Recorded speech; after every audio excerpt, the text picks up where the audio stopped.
Trial before the Jews. It was around 8 o'clock when Jesus took his disciples and went to the Garden of Gethsemane. The soldiers came shortly after midnight. Now there were between 500 and 600 men among those soldiers. Part of the group were Roman soldiers and the other part were temple guards. Now, the Roman soldiers weren't there to get Jesus. That wasn't their job. They were there to keep the peace in case there was some kind of a riot. Still in all, you get the picture that when Peter drew his sword and waded into the crowd, I mean, there was a big amount of soldiers there. Whatever you say about Peter, he was not a coward. Now, you got to picture it. When they come out of the Garden of Gethsemane, right across the valley is the eastern gates. They turn south and go down along the city walls until they come to the gate that leads them into the lower city. They make their way across the lower part, right next to where the upper room was at, to the house of Caiaphas.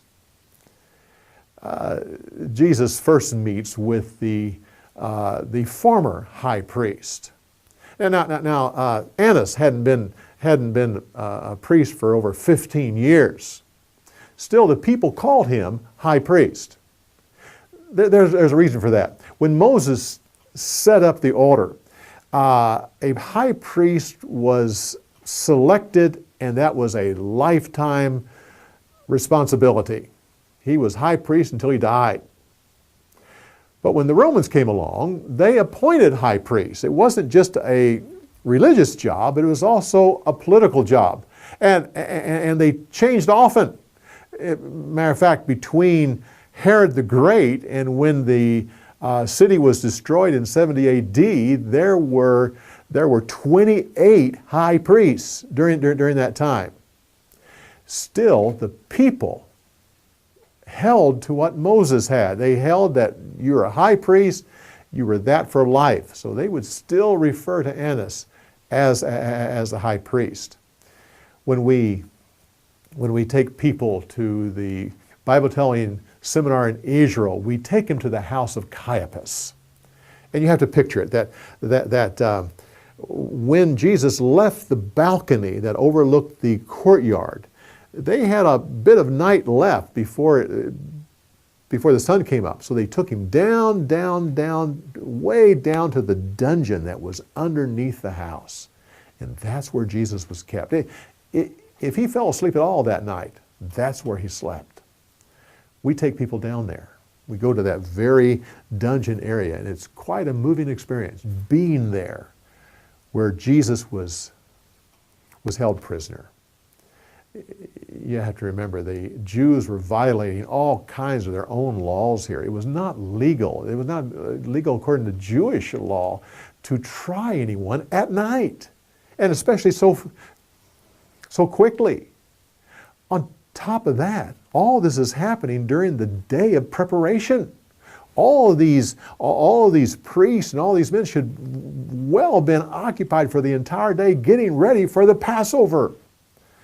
No, they were desperate to get Jesus, and they were violating all kinds of rules. When it said that Peter cursed, now he wasn't just saying a few cuss words here, bad as that would be. No.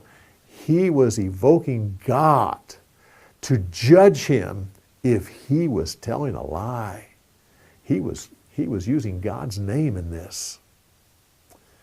And it was then that he heard the rooster crow. Well, at this point right here, they take Jesus and they take him north into the city. They're heading up north of the temple to a fortress called Antonia Fortress. This is where Pilate would have stayed. Now, Pilate didn't actually live in Jerusalem. He lived in Caesarea. And this is where he would be staying at this fortress. Well, This is only half the story as far as the trial is concerned. He is tried by the Jews, and then next he's tried by the Romans. So come back when we give you story insights on the trial by the Romans.